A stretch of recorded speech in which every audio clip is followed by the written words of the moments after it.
Friends ये बहुत अच्छा एडिटोरियल है जिसमें कि यूएस मिलिट्री स्ट्राइक के बारे में बात की गई है। राइटर ने ये बताया कि दिस इज वन ऑफ एक बड़ा पहला एग्जांपल है एंटीसिपेटरी वॉरफेयर का।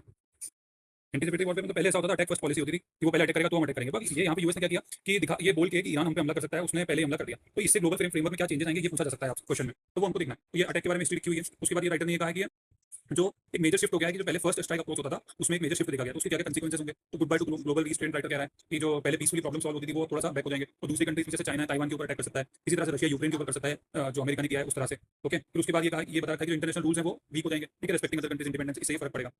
उसके बाद ये बताया गया कि 2003 में भी यूएस ने इस तरह से इराक के ऊपर हमला किया था, तो उस टाइम भी बहुत डेथ हुई थी और अभी भी उसने इस तरह से किया। तो आगे राइटर ने कहा है कि ये जो ईरान कॉन्फ्लिक्ट है आज से नहीं है, पहले का है। तो पहले वो जो एलिगेशन लगाता था यूएस के आपके न्यूक्लियर वॉरफेयर है, लेकिन प्रॉक्सी अटैक चलता रहता था इस तरह से। लेकिन अब ये क्या खुले आम पे बिल्कुल एंटीसिपेटरी वॉरफेयर का नाम लेके खुले तौर पे अटैक हुआ है। तो क्या आगे हो सकता है? आगे ये हो सकता है कि जो high risk of more violence, Iran भी रिटेलिएट करेगा अपने ड्रोन अटैक, मिसाइल अटैक, ठीक है, उसके प्रॉक्सी ग्रुप्स भी हैं, हिजबुल्ला होते हैं, उससे भी वो ले सकता है। फिर उसके बाद एक कंसीक्वेंस राइटर ने कहा कि जो कि बहुत इंपॉर्टेंट है कि स्ट्रेट ऑफ हॉर्मुज है। आप देखो कि यहाँ से काफी ज्यादा व्यापार होता है, इंडिया पाकिस्तान और यहाँ पे स्ट्रेट ऑफ हॉर्मुज है, यहाँ पे ऑयल सप्लाई इसी रूट से होती है। अगर वो ऑयल सप्लाई पे कुछ रुक गई तो प्राइस के जो ऑयल प्राइसेस है बहुत ज्यादा बढ़ जाएंगे, तो इससे बहुत ज्यादा इकोनॉमिक क्राइसिस आ सकता है।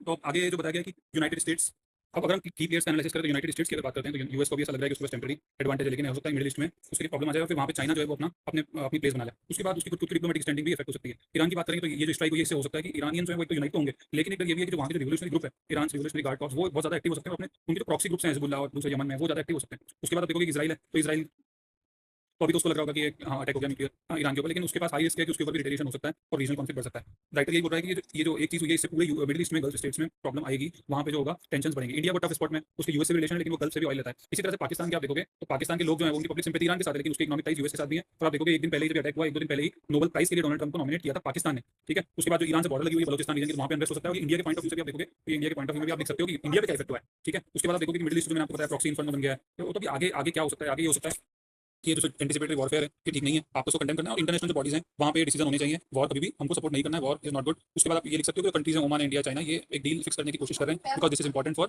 Global economy as well. तो ये स्टॉप होना चाहिए और हमको कंक्लूजन में ये लिखना चाहिए कि इंटरनेशनल बॉडीज को स्ट्रॉन्ग होना चाहिए और पीसफुली जो है सब चीजें सेटल होनी चाहिए। तो आपको काफी सारे पॉइंट्स मिलेंगे। Thank you so much.